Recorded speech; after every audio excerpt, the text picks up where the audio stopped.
Oh my god, guys, I don't even want to talk over this one. This is Journey to Silius. At least that's how I pronounce it on the NES. And this game has, I think, the best music on the NES. It's at least up there in the top 5. Some of the best music to ever come out of that NES is in this game.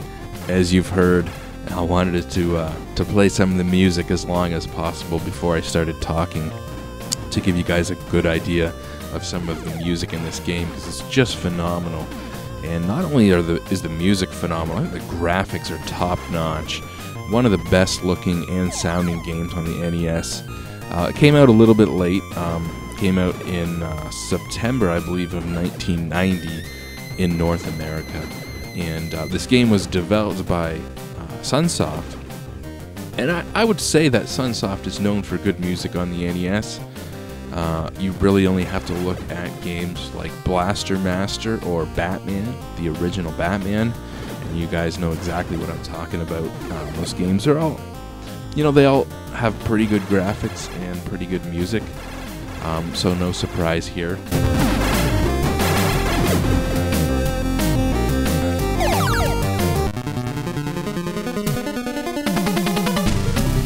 Okay, we're getting up to the first boss, so I better mention this. Switching the weapons. You do have multiple weapons in this game.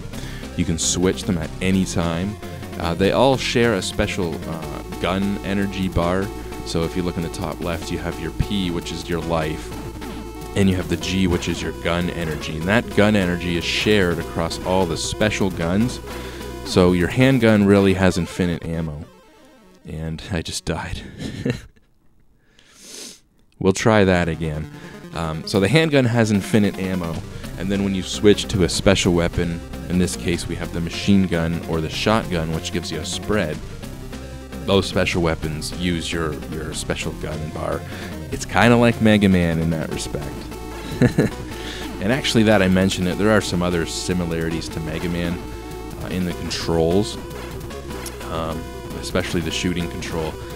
If you guys remember in Mega Man, you could shoot off pretty rapid bursts of fire, but you would always get to a point where there would be like 3 shots on the screen, and then there'd be a pause, and you couldn't fire anymore until your bullets got off the screen. So depending on where you were standing on the screen and how far across the screen your bullets were going before they were hitting the enemy, sometimes you'd be rapid firing, and you'd get like little bursts out, and then a pause, and then some bursts out, and then a pause. and it seems kind of random, and that can be a little frustrating at times in this, because you'll definitely notice that in this game. It's like I said, it's similar to Mega Man in my opinion, in the way that there seems to be a limitation with just how many bullets there's going to be flying across the screen. So you'll sometimes find that you're rapidly pressing the fire button and you get a little stutter or a delay. But it's not really a huge killer to the shooting controls, and actually the controls in general in this game are very good, very fast, very responsive. The animation is very fluid. Only other real gripe with the controls is you can't shoot up, and there's definitely times in this game where you wish you could shoot up. I mean, if you could shoot up in this game, I would have just like put it over the top. This game would be absolutely phenomenal. Unfortunately, that's probably the biggest complaint in this game, really, is the fact that you can't shoot up. You can duck, you can lie down on the ground, and you can shoot, lower to the ground, but you can't shoot up. We're on the second level here, so I'll give you a minute to listen to the music once again.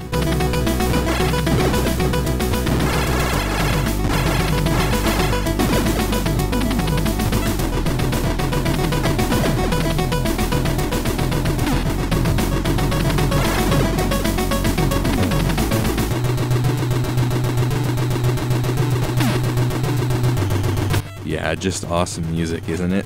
It really is some of the best music on the NES, and this game reminds me of when I was a kid. I don't think a lot of people really know about this game, and I think I think a big reason people know about this game now is because of the music. I mean, if you search up Journey to Silius in YouTube, you'll see a lot of people doing music covers. So I think a big part of the reason why this game's known now is because of its music, but back in its day, I mean, a lot of people I don't think knew about this game.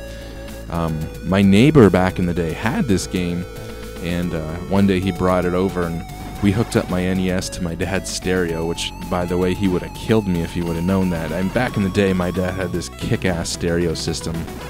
It was a big Japanese stereo receiver. Geez, I can't remember if it was like a Hitachi or a Technics or a Panasonic or whatever. It was some Japanese, pretty big stereo at the time. It was hooked up to these big JBL towers, and yeah, he would have killed me if he knew we were hooking up a video game system to it. But this is one of the first games that really just had kick-ass music that you wanted to crank, that I can remember anyways. Really got into the music in this game. Once again, switching weapons there, as you can see.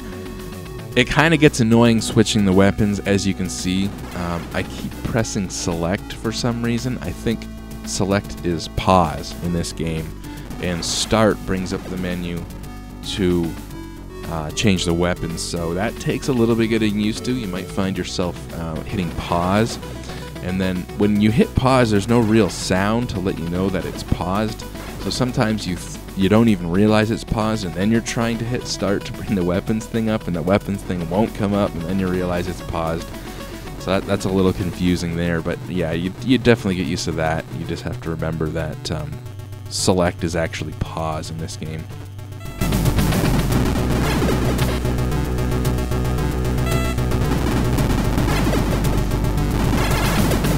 Oh, yeah, another thing I should mention about this game is when Sunsoft started to make this game, it was going to be the Terminator game for the NES. They actually had, gone ahead into this, making a Terminator game, and apparently at the last minute, they lost the licensing to make this a Terminator game, so they had to change the music and some of the graphics around to put it out as this game. That sucks. I mean, if you guys know the Terminator games, Terminator 1 and Terminator 2 on the NES, even the Super Nintendo and the Genesis, they're all horrible games. For the most part, JLN had the licensing to do the Terminator games, and they were all pretty bad, except for maybe Terminator on Genesis and Sega CD, which I think maybe Virgin had done. Other than that, most of the Terminator games, the early Terminator games, were just awful.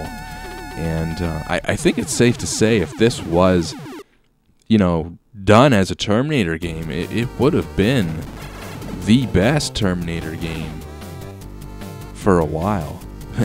And easily one of the best Terminator games. It's a million times better than any of the Terminator games that were out back then.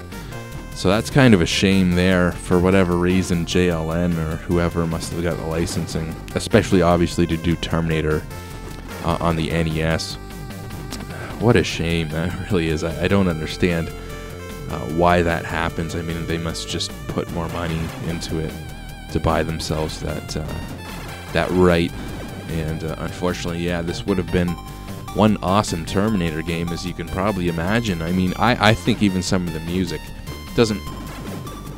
although it's not actually Terminator music, it kind of has a Terminator music feel to it, especially in the intro there.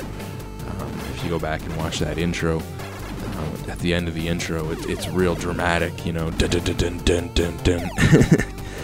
It really reminds me of Terminator music there. Anyway, so here we are on the third level. This game is, I gotta say, I find anyways, pretty hard. It's a pretty hard game. I'm not that great at it. I haven't played it a lot, really. This is, I just picked this up, by the way. I should mention that. Like I said, I played this a little bit back in the day because my neighbor had it. And I don't think I've seen a copy in the wild until just recently. I just recently picked this game up. But yeah, it just seems like a lot of people. I remember when I was in high school, the new friends that I met, who were big into Nintendo, and I remember asking them about this game, and none of them heard of it. Like, none of them even heard of this game. And they are big into Nintendo, so yeah. And anyways, I guess I'm running out of time, so I best be going. What can I say? This is a kick-ass game. The graphics, as you can see, the music is top-notch. The controls are really good, like I said. Not 100% perfect, but, there's not a lot of games on the NES where you can shoot in all directions. Even in Mega Man, and it's still a fun game. Still has lots of great control. So, I mean, yeah, it would have been nice if you could shoot up, but I don't think it's necessary. Doesn't really kill the game, like I said, not having that ability. And otherwise, the controls are very fast, very smooth. The animation is very nice. This is just a great game that I recommend picking up if you are looking for a good, sci-fi shooting game